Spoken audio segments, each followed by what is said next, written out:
Alright, Shalom Israel.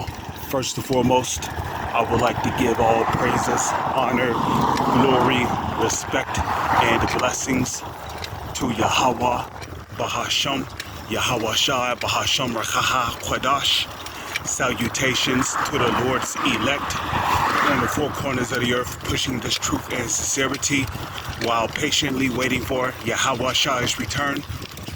And as always, double honors to our apostles and elders of Great Millstone, which have taught us everything we know through the spirit and power of Yahweh, Bahasham, Yahweh Shai. Now I'm gonna just flow in the spirit. I don't have a particular topic or title to talk about. So I'm gonna start with talking about Hamas, Gaza, and the so-called Israelis. And the reason why they play a major part in biblical prophecy is because we know that once World War III fully kicks off, Yahweh Shai will make his grand return in the midst of nuclear World War III. Now in Jeremiah 50 verse 45, it says, "Hear ye the counsel which the Lord speaketh against you." No, Salakia. Jeremiah 50 verse 45 says, no, hear ye the counsel of the Lord, hear this counsel which the Lord have taken against the Chaldeans. Okay, surely the least of the flock shall draw them out. Now the least of the flock is talking about the so-called Israelis. Okay, and it even gives you a hint by who it's talking about because it says flock there. You know, who's going around telling the world that they are the flock of the Lord? Because one of the things that Yahweh Shai was known for in the past was what? His sheep.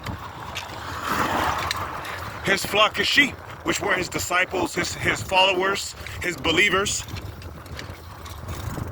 But ultimately, the nation of Israel is the flock of the Lord, okay? But it starts with the elect on this side. But on this side, who's going around telling the whole world that they are the people of the Most High? Because when you proclaim yourself to be the people of the Most High, you're saying you're the flock of the Lord. So the least of the flock is talking about these so-called Israelis. Okay? Which say they are Jews and are not, but are the synagogue of Satan. Which the word synagogue means chief house, you see? Because those people in the land of Israel professing themselves to be Jewish and they are not, their line really goes back to Esau because they are descendants of Amalek. And Amalek was the grandson of Esau, okay?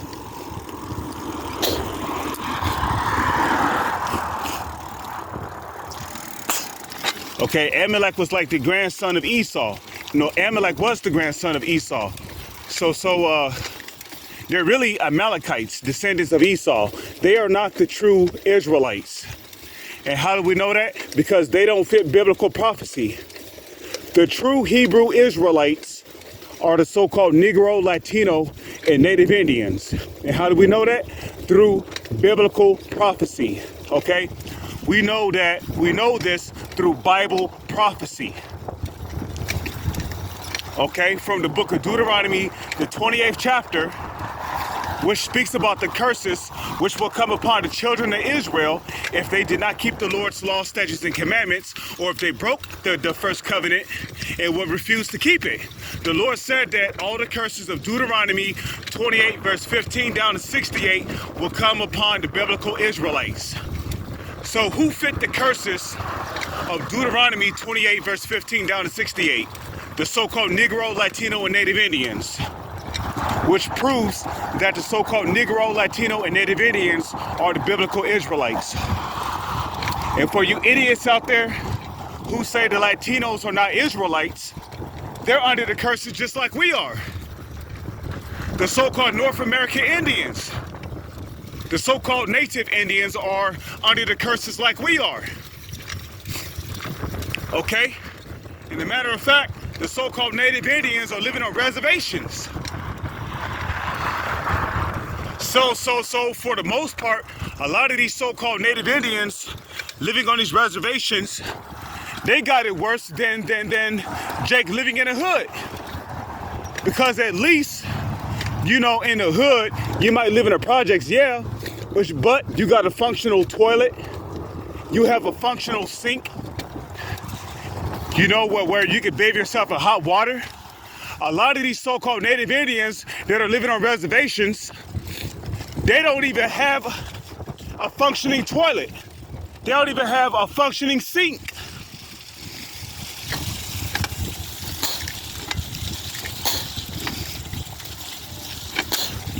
Okay?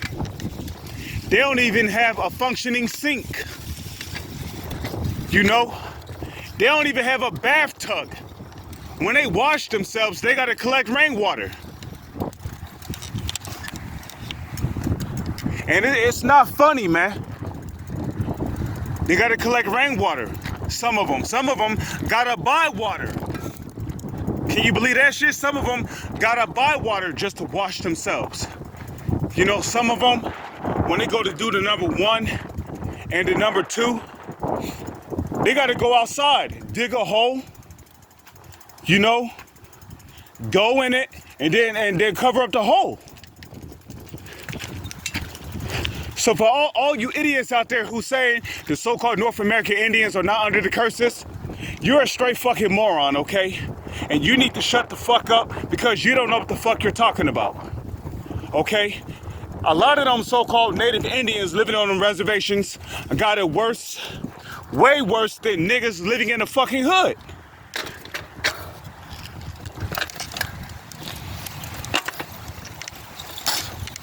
Okay? That's why Gad is one of the biggest Uncle Toms on the planet. You know, you give somebody that's living on reservations $1 million, you give him his own casino on his own land, you better best believe he's gonna be your best pet. And that's exactly what Gad had, that's what a lot of these Gadites have become. They have become Esau's pet. Because he's giving them casinos, reservations. Oh, thank you, white man. Blah, blah, blah, blah, blah. Boo-hoo, boo-hoo. You know? But you know, I gotta give my condolences to the Gadites who said, fuck your money. You know? Because, hey, you had some so-called native Indians who were not sellouts. They said, nah, we would choose to, you know, deal with our punishment, blase, blase, you see? Which some of them could be of the elect, because in Revelation, the 7th chapter, it tells you that of the tribe of Gad were still 12,000.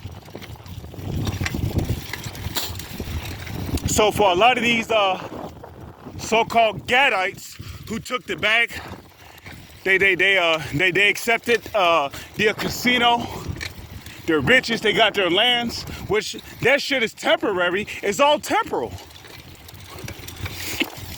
Because it's all gonna be washed away in nuclear fire.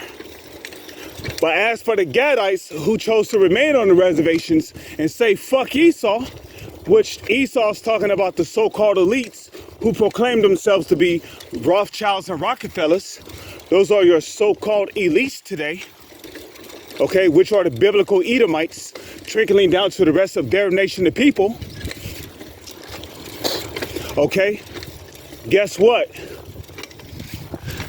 A lot of them Gadites who rejected that Esau's offer, a lot of them could be of the elect.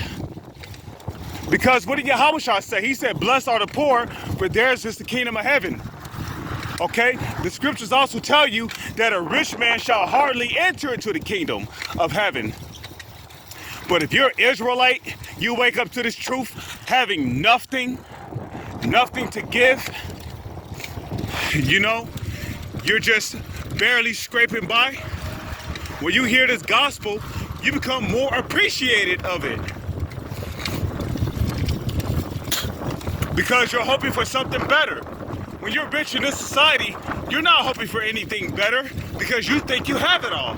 And that's what Esau, when Esau gives you the bag, when he gives you that money, he casts an illusion over your eyes. He gives you this illusion that you got it all. This is it. You got the cars, the money, all the women.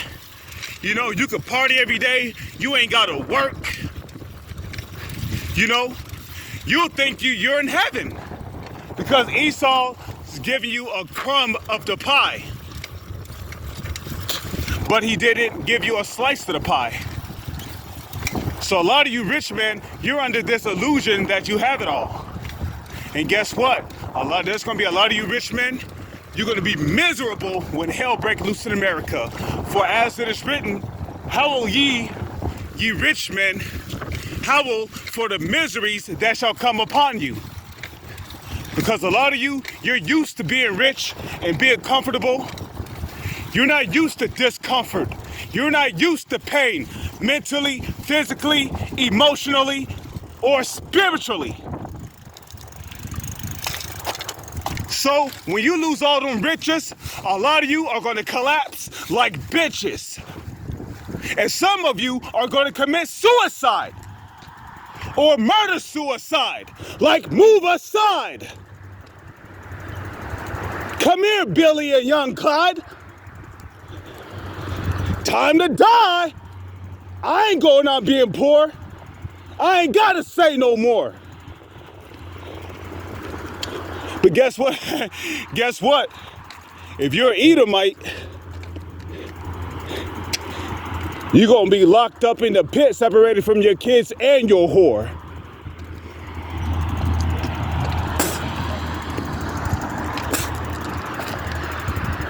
And that's going to be your fate when you come back in the reincarnation in the kingdom of heaven.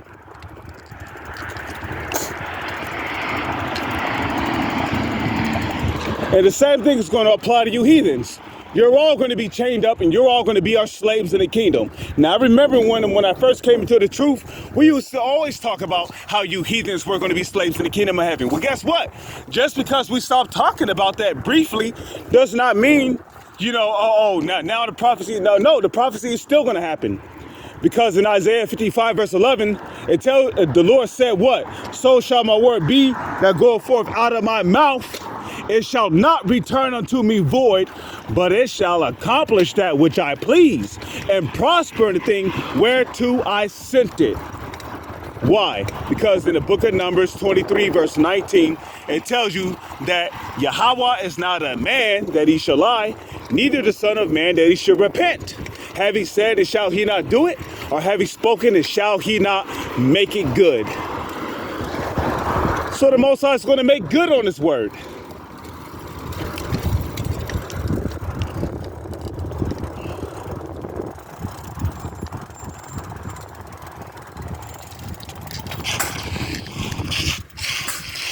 Okay, so you heathens, which if you're a heathen is anybody who is not an Israelite. So if your father's lineage on your father's side, and the reason why I say the man is because your nationality is dictated by who your father is. So guess what? If your father's lineage on your father's side go back to a so-called Arab, a so-called East Indian, a so-called African, a so-called Chinese or Japanese person, a so-called white person, a so-called white European, a so-called white Russian, a so-called white Australian, a so-called white Ukrainian, a so-called North Korean, a so-called Japanese person, a so-called Hawaiian or Samoan. If your father's lineage goes back to any of these people listed, you're going to be a slave in the kingdom of heaven. Because the next rulers to come are going to be the Israelites, which are the so-called Negro, Latino, and Native Indians, starting with the Lord's chosen, the elect, the 1/3, the one whom the Heavenly Father Yahweh and His Son Yahweh Shai deemed worthy to make it up out of this society.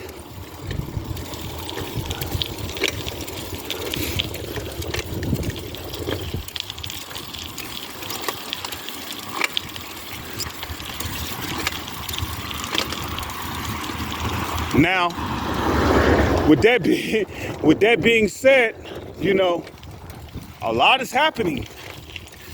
We're living in exciting but terrifying times.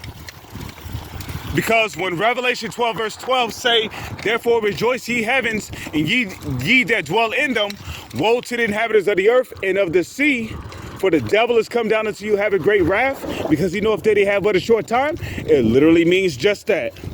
We're rejoicing because we know the kingdom of heaven is near, but we also understand that terrible times are coming. Because when the so-called white man come down with great wrath, he's pulling out everything.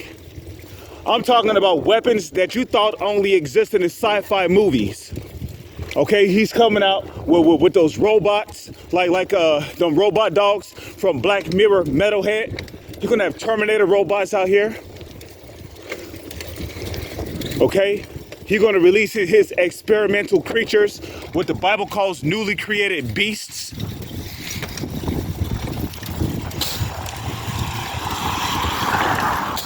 Or I believe the scriptures say creatures newly created, you know.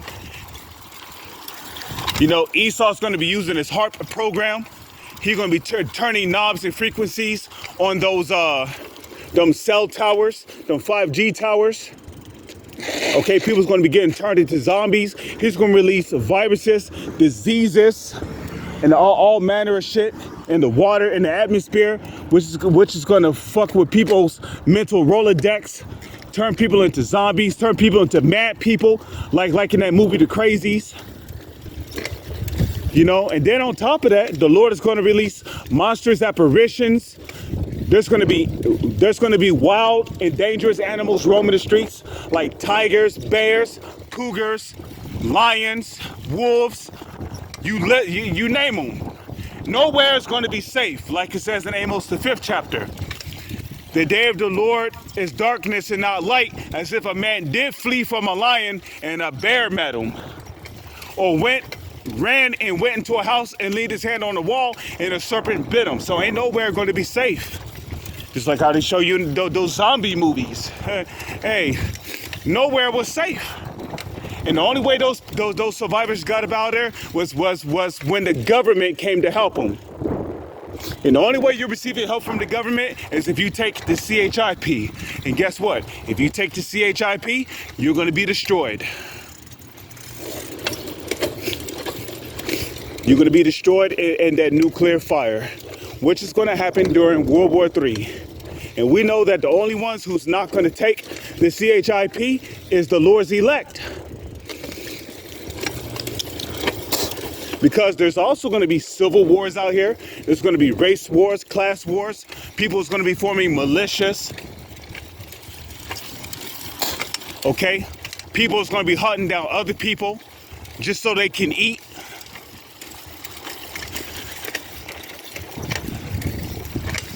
Okay? There's going to be a famine, a food shortage. There's going to be dead bodies everywhere. From martial law, militarized policemen shooting people down in the streets. And you so-called Negro, Latino, Native Indians, you're going to be the main target of Esau when Jacob's trouble comes. 2/3 of you are, but the Lord's going to shield his elect from those terrible times. Because like it says in Psalms the 91st chapter, because thou hast made Yahweh, which is my refuge, thy refuge, therefore shall no evil come upon thee. Now don't get it twisted. The Lord is still going to test our faith to see if we truly believe in him or no. Because what was that? I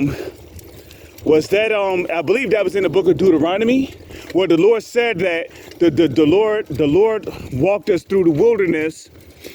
The Lord brought us into the wilderness to try us, to see if we would obey him or no. So guess what? Jacob's trouble is going to be likened unto that walk in the wilderness, except it's going to be 1,000,000 times more terrifying than that.